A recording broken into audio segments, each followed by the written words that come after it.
મિત્રો આજના વિડીયોમાં હું તમને કચ્છના મોરાગઢમાં આવેલ શ્રી મોમાઈ માતાજી મંદિર વિશે જણાવીશ। શ્રી મોમાઈ માતાજીનું મોરાગઢ ધામ કચ્છના સૌથી પ્રાચીન અને રહસ્યમય શક્તિધામોમાંનું એક માનવામાં આવે છે।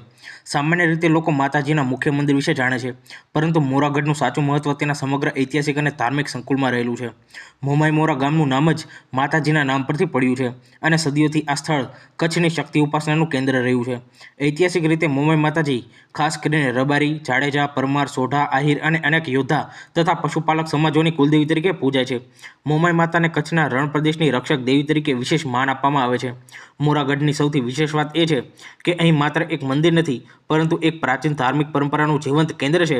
અહીં આવેલા પ્રાચીન પાળિયા, સંતોની સમાધિઓ, ભૈરવ મંદિર, ક્ષેત્રપાળ મંદિર, શિવ મંદિર અને અન્ય અવશેષો દર્શાવે છે કે આ સ્થાન સદીઓથી સાધુ સંતોની તપોભૂમિ રહ્યું છે।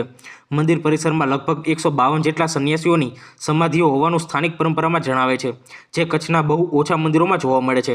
મોરાગઢ વિશે બીજી મહત્વની બાબત એ છે કે વર્તમાન ભવ્ય મંદિર પહેલાં અહીં અનેક વખત જીર્ણોદ્ધાર થયેલો છે।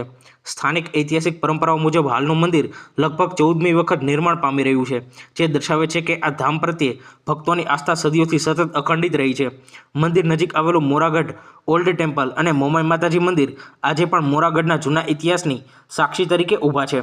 આ પ્રાચીન અવશેષો બતાવે છે કે અહીંનો ધાર્મિક વિકાસ એક જ સમયમાં નહીં, પરંતુ લાંબા ઐતિહાસિક સમયગાળામાં થયો હતો। મોમાઈ માતાજીના ધામની વધુ એક વિશેષતા એ છે કે અહીં નવરાત્રિ દરમિયાન માત્ર મેળો જ ભરાતો નથી, પરંતુ દુર્ગાષ્ટમી યજ્ઞ, સંતવાણી, ધાર્મિક સભાઓ અને હજારો ભક્તોની ઉપસ્થિતિ સાથે સમગ્ર વિસ્તાર એક વિશાળ આધ્યાત્મિક કેન્દ્રમાં પરિવર્તિત થઈ જાય છે। કચ્છના અનેક કુટુંબો આજે પણ પોતાના શુભ કાર્ય પહેલાં મોમાઈ માતાજીના દર્શનને મહત્વ આપે છે। મોરાગઢનું ધામ કચ્છના ઇતિહાસમાં એટલા માટે અનોખું છે કે અહીં દેવી ઉપાસના, સંત પરંપરા, પ્રાચીન પાળિયા, લોક સંસ્કૃતિ અને કચ્છની સામૂહિક સ્મૃતિ એકસાથે જોવા મળે છે।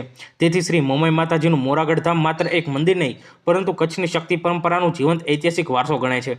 મિત્રો, તમને મારા વિડીયો સારા લાગતા હોય તો વિડીયોને લાઇક કરજો, તમારા મિત્રો જોડે શેર કરજો અને તમે ચેનલ પર નવા હોવ તો ચેનલને સબસ્ક્રાઇબ કરી લેજો। તમને ડેલી ચેનલ પર નવા મંદિરો વિશે માહિતી જાણવા મળશે અને મેં મારી ચેનલ પર આવા બીજા ઘણા બધા ભગવાન, દેવી દેવતાઓના મંદિર ઇતિહાસના વિડીયો બનાવે છે, જે તમે ચેનલ પર જઈ જોઈ શકો છો।